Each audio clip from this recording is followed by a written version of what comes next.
Jadi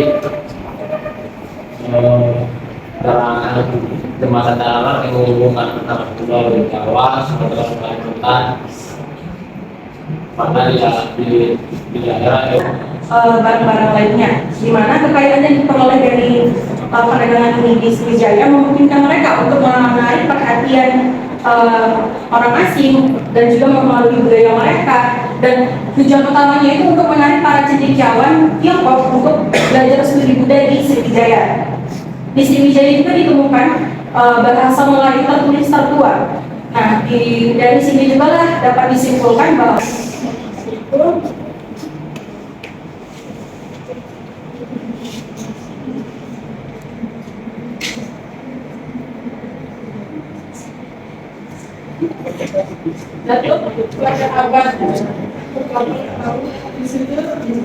prasasti atau tulisan ya, terus villa di Kalimantan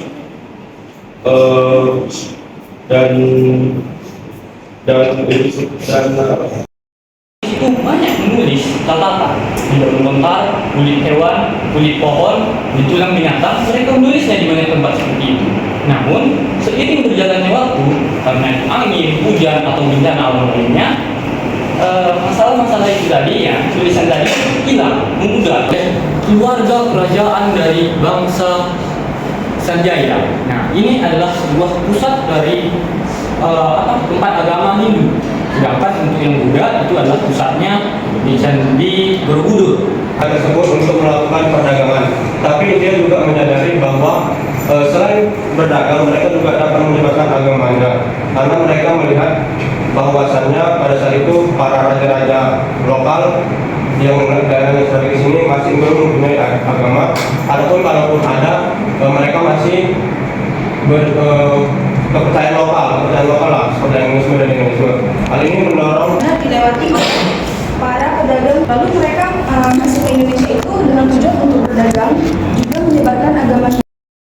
Jawa Timur ada orang yang bernama Wijaya yang mempekerjakan orang-orang Hindu Buddha untuk membangun bangsa-bangsa Hindu. Jadi berbeda kayak si Merah Silau ini. Kenapa dikatakan Merah Silau? Konon katanya Merah Silau ini seseorang yang mengalahkan serta memakan semut merah raksasa, sehingga dia dikatakan dengan sebutan Merah Silau. Namun kita kenal juga sebagai Hayam Wuruk.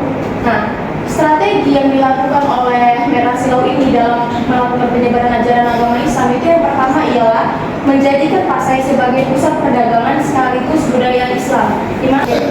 Raja Pangeran Wijaya yang berasal dari di wilayah Jawa Timur mendirikan sebuah kerajaan juga yang di sini khususnya untuk kerajaan Hindu Buddha, yang dimana Pangeran Wijaya mempekerjakan seorang profesional atau cendekiawan Hindu Buddha untuk memperkah kerajaannya dari situ juga. Lalu di Magelang menyogok seperti itu, menyogok langsung bupatinya. Nah, nanti bupatinya ini akan mengirimkan langsung kepada rakyat-rakyatnya. Jadi secara nggak langsung mereka nggak mau ketemu gitu loh. Jadi ada perantara di antaranya. Lalu kan ada disebutkan teman saya tadi bahwasanya Pasai. Nah, Pasai Kita mengetahui kondisi pasar di berbagai wilayah. Kesuksesan orang-orang Cina ini tidak lepas dari hubungan antara orang Cina ini dengan masyarakat Cina itu sendiri. Yang mana masyarakat Cina ini melakukan pernikahan dengan Pengembangan navigasi dan infrastruktur kapal ini sangat luas di Eropa. Ya, dan juga navigasi ini pertama kali ditemukan di Arab, yang dimana dengan adanya perkembangan navigasi dan infrastruktur tersebut yang membuat perdagangan di Eropa hingga ke Asia itu sangat luas. tempat pendesaan melalui rakyat-rakyatnya. Setelah itu pendesaan dan rakyatnya mempromosikan rakyatnya agar bisa mereka membayar pajak, setelah itu rakyatnya disuruh bekerja. Setelah itu rakyatnya memperluas kekuasaannya dengan memperluas kekuasaannya. Mereka membuat perjanjian dengan Belanda seperti kerajaan